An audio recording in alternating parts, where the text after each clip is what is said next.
If you want to manage your money like the 1%, I'm revealing the 75 to 10 to 15 rule that will allow you to build wealth regardless of how much you earn. It's a system that adapts to your income level, whether you're making $10,000 a year or a million. For example, if you earn $50,000 a year, this is how the numbers would look like for you. The beauty of this rule is its simplicity. You don't need to be a financial genius to apply it. No matter how much you earn, you follow these three percentages: 75% for spending, 10% for saving, and 15% for investing. First, for every dollar you earn, 75 cents, or 75%, is the maximum amount you can spend on everything in your life: housing, food, transportation, vacations, gadgets, you name it. If you can spend less than 75%, great, but that's your spending ceiling. Now, this rule isn't about depriving yourself, it's about flexibility. You'll naturally start looking for cheaper alternatives without sacrificing quality. It's like a fun little game. Do I really need organic free-range guacamole? Or will regular do the job? You'd be surprised how many wealthy people are doing exactly that. Let me tell you a quick story to illustrate this. I'm naturally an introvert, but I made the effort to network with other wealthy entrepreneurs. One night, I went out for dinner with a group of them. Now, you'd assume they'd go all out with expensive wine and the finest meals, right? Wrong. We're sitting there, and everyone is asking the waiter for happy hour specials and the cheapest wine. When the bill came, they all whipped out their phones, calculating down to the last cent how to split it evenly. Keep in mind, these folks could have bought the whole restaurant. That night, I realized something. Wealthy people aren't necessarily cheap, but they value every dollar. What I also love about the 75% limit is it forces you to think about value rather than price. We've all heard the advice to stop buying $5 coffee and instead save that money. But I think that's the wrong approach. If that coffee gives you immense joy, makes you more productive, or reduces your stress, then it's worth the $5. The real key is to focus on the big-ticket items, the things that cost thousands, not nickels and dimes. A new car or the latest gadget may feel amazing for a few weeks, but after that honeymoon period, it just becomes part of your life. Suddenly, that $70,000 car is just a car like any other. So, if you manage to spend less than 75%, say 60%, that extra 15% isn't just extra. Hold on to it, because we're going to talk about what you should do with it in a bit. Now, 10% of every dollar you earn should go into savings. But not just any savings, a cushion fund. A 2022 study found that 56% of Americans couldn't handle an unexpected $1,000 expense. That's where your cushion fund comes in. It's money set aside specifically for emergencies. And by emergencies, I don't mean a wild night out or a craving for pizza at midnight. I'm talking about when things go seriously wrong, like your house flooding or your car breaking down in the middle of nowhere. Let me tell you about a time when my cushion fund saved me. About 7 years ago, I got into a very bad car accident in another state. I didn't know anyone there, and the mechanic told me it would cost around $4,000 to fix my car. I was stressed out because I had no idea how I was going to come up with that kind of cash. I even thought about taking out a loan, which I knew would cost me even more in interest. Then I remembered I had my cushion fund.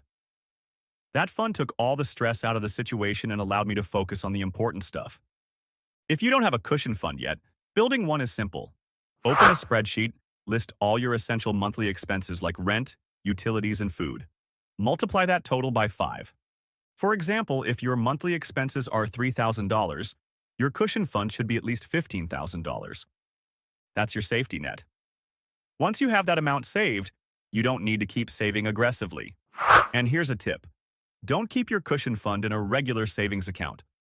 Traditional banks like Chase or Bank of America offer interest rates around 0.5% APY. That means if you have $10,000 in there, you'll make $50 in a year. Instead, look for a high-yield savings account. These accounts offer much higher interest rates, around 4% APY. So, that same $10,000 would earn you $400 by the end of the year. However, here's the thing. Don't keep saving forever. Once you have your cushion fund, stop aggressively saving and shift your focus to something far more important: investing. The 15% rule is where your wealth building truly begins. For every dollar you earn, you should invest at least 15% of it. Why? Because wealth isn't built from just working hard. It's built by owning assets. The richest people in this country aren't wealthy because of their jobs. They're wealthy because of their investments. I didn't learn this growing up, and I bet most of you didn't either. Schools teach us to work for money, but not how to make money work for us. It wasn't until I started reading books like The Intelligent Investor and The Psychology of Money that I truly understood how wealth is built. I've linked these books in the description if you want to check them out. And here's the thing. Once you learn this, you can't unlearn it. But if you never learn it, you'll likely stay stuck working every day for every dollar. The good news is, there are two key accounts you can start with that will give you major tax advantages. The first is a Roth IRA, which is an individual retirement account. The great thing about a Roth IRA is that your earnings grow tax-free. That means when you retire and withdraw your money, you don't pay any taxes on the growth. Peter Thiel famously grew his Roth IRA to over $5 billion, and when he cashes it out, he'll owe zero in taxes.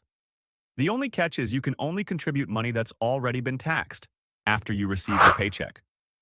In 2024, you can contribute up to $7,000 per year if you're under 50 or $8,000 if you're over 50. Opening a Roth IRA is easy. You just need to have earned income, then go to a brokerage website like Fidelity, Schwab, or Vanguard and open an account. Once it's open, transfer money from your bank into your Roth IRA. Now, here's the step that people miss. You actually need to invest that money. Just putting it into the Roth IRA isn't enough. You have to buy investments like stocks or index funds. Don't worry, I'll get to that in a minute. The second account is a 401k, which is offered by your employer. The difference here is that contributions are made with pre-tax dollars. That means you'll pay taxes on the money later, presumably when you're in a lower tax bracket in retirement. The 401k also has a higher contribution limit, up to $23,000 per year in 2024. One of the best things about a 401k is the employer match. Many companies offer to match your contributions up to a certain percentage. For example, if your employer offers a 100% match on the first 3% of your salary and a 50% match on the next 2%, that's free money.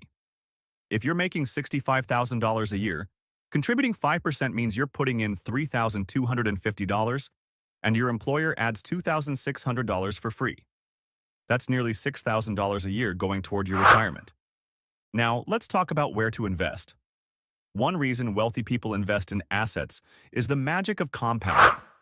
If you invest just $100 a month for 50 years, assuming a 10% return, you'll have contributed $60,000, but your portfolio would be worth $1.4 million. That's the power of letting your money grow over time. For most people, investing in index funds or ETFs is the way to go. Instead of buying individual stocks, which can be risky, index funds automatically diversify your money across hundreds of companies. Take an S&P 500 index fund, for example. By buying that one fund, you're investing in the top 500 companies in the US. That's instant diversification, and it usually comes with lower fees. I personally invest in passively managed index funds like FXIX or VOO because they're easy and have consistently performed well over time. But there are many great funds out there. Just look for one that aligns with your goals and offers broad market exposure. Now, you might feel that even when you're giving your best effort to manage your money, it still feels like you're not doing enough.